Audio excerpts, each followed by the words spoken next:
Praise the Lord. കർത്താവിൻ്റെ അതിപരിശുദ്ധമേറിയ നാമം വാഴ്ത്തപ്പെടുമാറാകട്ടെ.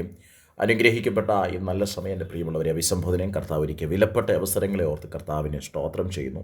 പ്രിയമുള്ളവരെ, പല വിധത്തിലുള്ള എതിർപ്പുകൾ നമ്മളുടെ നേരെ വരുമ്പോൾ, പല വ്യക്തികൾ നമുക്കെതിരായി മാറുമ്പോൾ, കാരണം കൂടാതെയോ കാരണത്തിലോ നമ്മെ എതിർക്കുമ്പോൾ ദൈവത്തെ മുറുകെ പിടിക്കുവാനും കർത്താവിലേക്ക് നോക്കുവാനും തയ്യാറാകണം.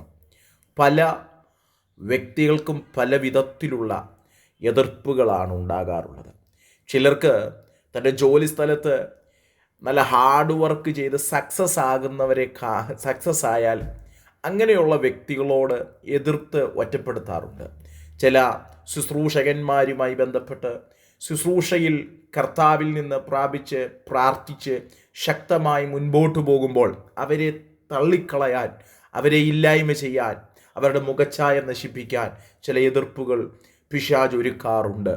ചില കുടുംബത്തിൽ ഒറ്റപ്പെടുത്തി കളയാറുണ്ട്, ചില സമൂഹത്തിൽ ഒറ്റപ്പെടുത്തി കളയാറുണ്ട്, എതിർക്കാറുണ്ട്, ആശയത്തോട് വ്യക്തിയോട് എതിർത്തു നിൽക്കാറുണ്ട്. പല വിധത്തിലാണ് എതിർപ്പുകൾ പലരുടെയും നേരെ വരുന്നത്. വിശുദ്ധ വേദപുസ്തകം 124 സങ്കീർത്തനം അതിൻ്റെ 2 വേദഭാഗം ഇങ്ങനെയാണ് വായിക്കുന്നത്: മനുഷ്യർ നമ്മോട് എതിർത്തപ്പോൾ യഹോവ നമ്മുടെ പക്ഷത്തില്ലായിരുന്നുവെങ്കിൽ, അവരുടെ കോപം നമ്മുടെ നേരെ ജ്വലിച്ചപ്പോൾ അവർ നമ്മെ ജീവനോടെ വിഴുങ്ങിക്കളയുമായിരുന്നു. പ്രിയപ്പെട്ടവരെ, മനുഷ്യൻ്റെ എതിർപ്പുകൾ മുന്നിൽ വരുമ്പോൾ, മനുഷ്യർ എതിർത്തപ്പോൾ യഹോവ നമ്മുടെ പക്ഷത്തില്ലായിരുന്നെങ്കിൽ അവരുടെ കോപത്തിൽ നാം തകർന്നു പോയേനേയും അവർ നമ്മെ വിഴുങ്ങിക്കളഞ്ഞേനെയുമെന്ന് ദാവീദ് തൻ്റെ ജീവിതത്തിൽ നിന്ന് വിളിച്ചു പറയുകയാണ്. അതേ പ്രിയപ്പെട്ടവരെ, നമ്മോട് എതിർക്കുന്നവർ അനേകരായിക്കോട്ടെ, ആളെണ്ണത്തിൽ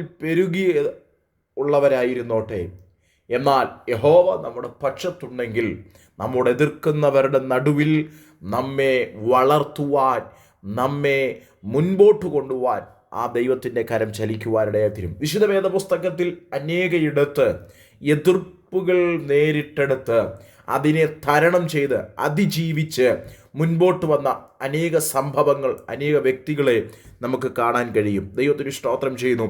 അതിൽ ന്യായാധിപന്മാരുടെ പുസ്തകം 11 അധ്യായം 7 വേദഭാഗം ഇങ്ങനെ വായിക്കുന്നു: ഇബ്താഹ് ഗിലെയാദ്യരോട്, നിങ്ങൾ എന്നെ പകച്ചു, പിതൃഭവനത്തിൽ നിന്ന് നീക്കിക്കളഞ്ഞില്ലയോ?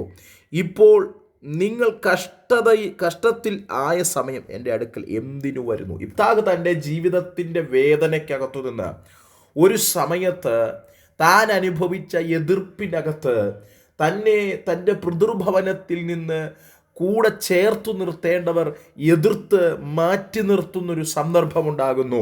അതിങ്ങനെയാണ് വായിക്കുന്നത്. ഗിലെയാദിൻ്റെ 2 വേദഭാഗം: നീ ഞങ്ങളുടെ പിതൃഭവനത്തിൽ അവകാശം പ്രാപിക്കുകയില്ല, നീ പരസ്ത്രീയുടെ മകനല്ലോ എന്ന് പറഞ്ഞ് അവനെ നീക്കിക്കളഞ്ഞു. ദൈവത്തിന് സ്തോത്രം. അവിടെ നിന്ന് ഇബ്താഹ് തോബ് ദേശത്ത് എന്ന് പാർത്തു. നിസാരന്മാരായ ചിലർ ഇബ്താഹിനോട് ചേർന്നു. പ്രിയപ്പെട്ടവരെ, ചില സാഹചര്യങ്ങൾ ഒറ്റപ്പെട്ടു നിൽക്കേണ്ട സാഹചര്യങ്ങൾ ഉണ്ടായേക്കാം. ദൈവത്തിന് സ്തോത്രം. നാം അറിയാത്ത, നാം പ്രതീക്ഷിക്കാത്ത എതിർപ്പുകൾ പല ഭാഗത്തു നിന്നും ഒരു പക്ഷെങ്കിൽ നമ്മുടെ നേരെ ഉദിച്ച് ഉയർന്നേക്കാം. അതിൻ്റെ നടുവിൽ പ്രതികരിക്കാതെ, അതിൻ്റെ നടുവിൽ പ്രാർത്ഥന റൂമിലേക്ക്, ദൈവത്തിൻ്റെ മുൻപിലേക്ക്, ദൈവത്തിൻ്റെ മുഖത്തേക്ക് നോക്കാൻ തയ്യാറുള്ള സ്തോത്രം ദൈവമക്കളെ നോക്കി, അഭിഷക്തന്മാരെ നോക്കി ഞാൻ ആത്മാർത്ഥതയോടെ കൈമാറാൻ ആഗ്രഹിക്കുന്നു. യഹോവ നമ്മുടെ പക്ഷത്തുള്ളിടത്തോളം കാലം അവരുടെ കോപത്തിനോ അവരുടെ എതിർപ്പിനോ സ്തോത്രം നമ്മളെ ഒന്നും ചെയ്യാൻ കഴിയത്തില്ല. എനിക്ക് വേണ്ടി വെളിപ്പെടുന്നൊരു സീസണുണ്ട്, എനിക്ക് വേണ്ടി വെളിപ്പെടുന്ന ഒരു കാലമുണ്ട്. അതേ പ്രിയപ്പെട്ടവരെ, താങ്കൾ ഇന്ന് അനുഭവിക്കുന്ന എതിർപ്പുകൾ, പരിഹാസങ്ങൾ, നിന്ന വാക്കുകളുടെ നടുവിൽ, ഒറ്റപ്പെടുത്തലുകളുടെ നടുവിൽ സ്തോത്രം താങ്കളെ ചേർത്തു പിടിക്കുന്ന, തിരിച്ചു കൊണ്ടുവരുന്ന ഒരു സമയം വെളിപ്പെടുമെന്ന് പറഞ്ഞാൽ അതിനോട് ചേർന്ന് എത്ര പേർക്ക് ദൈവത്തിന് മഹത്വം കൊടുക്കാൻ കഴിയും? ദൈവത്തിന് സ്തോത്രം. ചിലർ നേരിടുന്ന പ്രതിസന്ധിയുണ്ട്. ശുശ്രൂഷകളിൽ സ്തോത്രം അല്പം ശുശ്രൂഷിക്കാൻ കൃപാവരത്തിൽ ശുശ്രൂഷിച്ചത് കൊണ്ട് അവരെ ഒറ്റപ്പെടുത്തി കളയുക, സ്തോത്രം ദൈവസന്നിധിയിൽ ഉപയോഗപ്പെടുന്നത് കൊണ്ട് അവരെ എതിർക്കുക, അവരുടെ ആശയത്തോട് എതിർക്കുക. ദൈവത്തിന് സ്തോത്രം. ആത്മാവിൽ ദൈവകൃപയിൽ ആശ്രയിച്ച് ദൈവ ശുശ്രൂഷ നടത്തുന്നവരെ കുറിച്ചാണ് ഞാൻ പറയുന്നത്.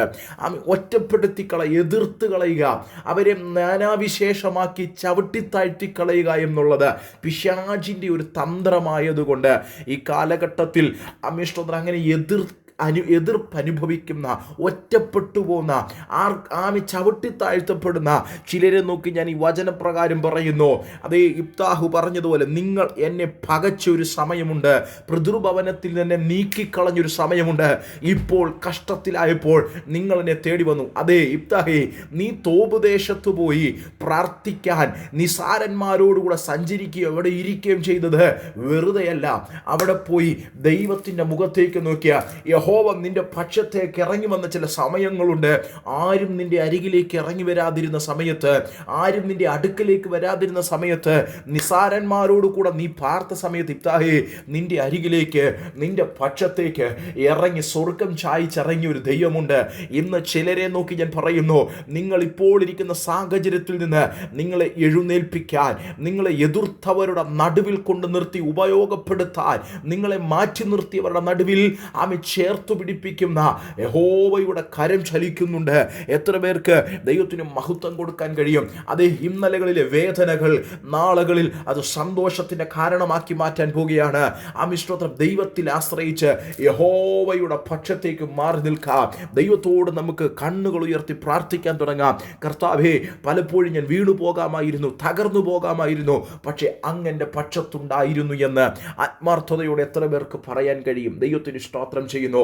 ഇബ്താഹിനെ മാറ്റി നിർത്തിയവർ തന്നെ തേടിച്ചെന്ന് ചേർത്തു പിടിക്കുന്നു.